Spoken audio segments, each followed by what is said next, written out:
স্বল্প সময়ের জন্য দ্বিতীয় একটি চাঁদ পেতে যাচ্ছে পৃথিবী।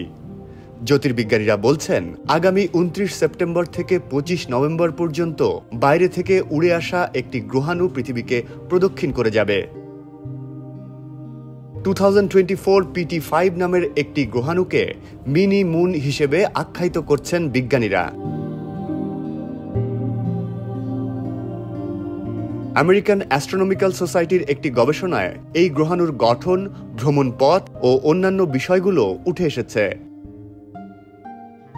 এই গবেষণায় বলা হয়েছে, পৃথিবী প্রদক্ষিণ শেষে গ্রহাণুটি সূর্যকেন্দ্রিক একটি কক্ষপথে ফিরে যাবে। গত ৭ আগস্ট প্রথম এই গ্রহাণুটির সন্ধান পান বিজ্ঞানীরা। নাসার দক্ষিণ আফ্রিকা ভিত্তিক asteroid terrestrial impact last alert system বা অ্যাটলাস ব্যবহার করে। মাদ্রিদের কম্পলুটেন্স বিশ্ববিদ্যালয়ের গাণিতিক বিজ্ঞান অনুষদের গবেষক কার্লোস দে লা ফুয়েন্তে মার্কোস জানান, গ্রহাণুটির ব্যাস প্রায় ৩৭ ফুট। পৃথিবীর মহাকর্ষে আকৃষ্ট হয়ে যে কোনো গ্রহাণুর কক্ষপথ প্রদক্ষিণ করার ঘটনা এটিই প্রথম না। এরকম অস্থায়ী চাঁদের দেখা আগেও পেয়েছে পৃথিবী।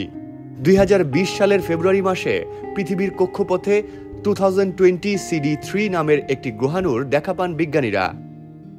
এরপর গবেষণায় জানা যায়, শনাক্ত হওয়ার আগে কয়েক বছর ধরে আমাদের গ্রহকে প্রদক্ষিণ করছিল গ্রহাণুটি।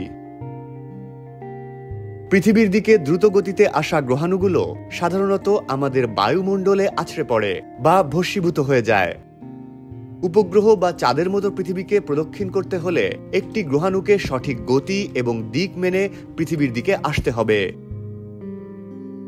দে লা ফুয়েন্তে মার্কোস বলেন, মিনি মুনে পরিণত হতে হলে আগত একটি বস্তুকে ধীরে ধীরে পৃথিবীর কাছে আসতে হবে। মিনি মুনে পরিণত হতে যাওয়া কোনো গ্রহাণুকে ঘন্টায় ২২৩৭ মাইল গতিতে পৃথিবীর ২৮ লাখ মাইলের মধ্যে আসতে হবে। পৃথিবী থেকে খোলা চোখে অপেশাদার টেলিস্কোপ বা দূরবীন দিয়ে 2024 PT5 নামের এই গ্রহাণুকে দেখা যাবে না বলেও জানান এই গবেষক।